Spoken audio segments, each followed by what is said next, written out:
Cari telespettatori, un'altra puntata di Made in Veneto ambientata sulla riviera del Brenta, e c'era l'imbarazzo della scelta nel trovare una villa da farvi così scorgere, per curiosare, per vedere queste bellezze, e questa volta vi portiamo sorpresa. Seguitemi e seguite anche questo appuntamento.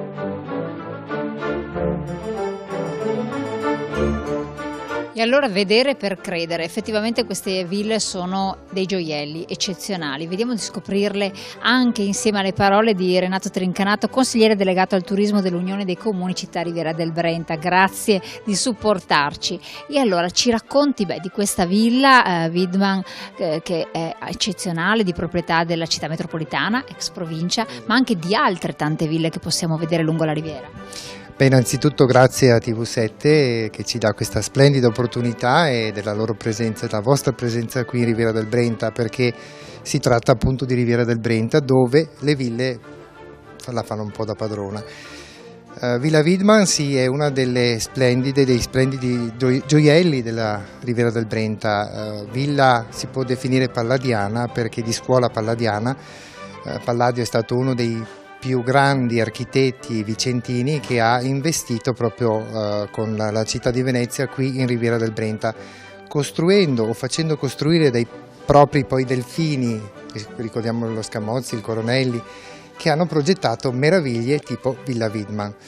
Villa Widman che non è sola, ne ha più di 150 qui in Riviera del Brenta, e molte delle quali sono visitabili.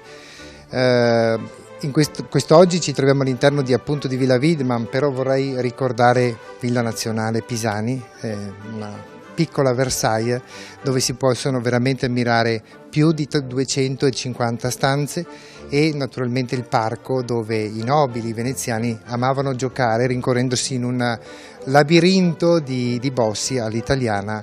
E quindi insomma io invito veramente chiunque ad andare e a venire a visitare queste meraviglie. Accanto per esempio Villa Foscarini, ora Villa Foscarini Rossi, di proprietà appunto della famiglia Rossi, che è stato uno degli scarpari, uno dei calzolai della Riviera del Brenta, e ospita in questo momento oltre 1700 paia di scarpe, perché racconta proprio la storia della calzatura in Riviera del Brenta.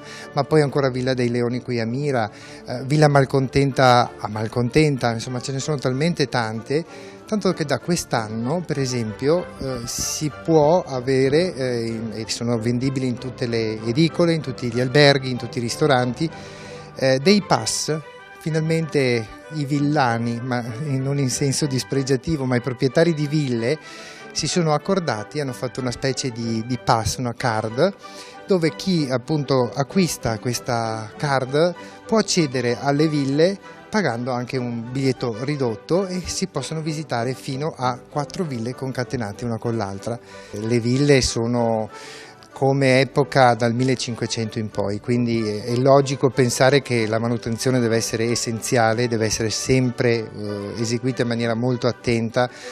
Noi abbiamo la sovrintendenza delle belle arti che ci sta sempre addosso in senso buono, perché la manutenzione sia fatta con tutti i canoni di rispetto di quello che erano le ville di una volta, di un tempo, ville che ricordo erano state concepite per far fare ai nobili veneziani, o anche padovani, non solo veneziani, le vacanze estive, ma anche perché dovevano costruire in Riviera le famose proprietà agricole, quindi venivano qua e investivano anche sulla parte agricola, e quindi durante l'estate raccoglievano queste cose da portare poi a casa durante l'inverno, dove venivano consumate. Insomma, queste ville, anche se vogliamo le prime fabbriche, le prime riunioni di operai, perché ricordiamo che ogni villa ha una barchessa deriva esattamente dalla parola barca, ma in realtà non è altro che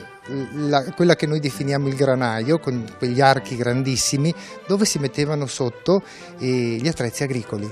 Erano molto alte perché permettevano ai villani di conservare il cibo, per esempio, appendendo proprio il cibo molto in alto, perché era ventilato, e adesso in qualche maniera il clima è cambiato, all'epoca era molto più ventilato e quindi il cibo si manteneva.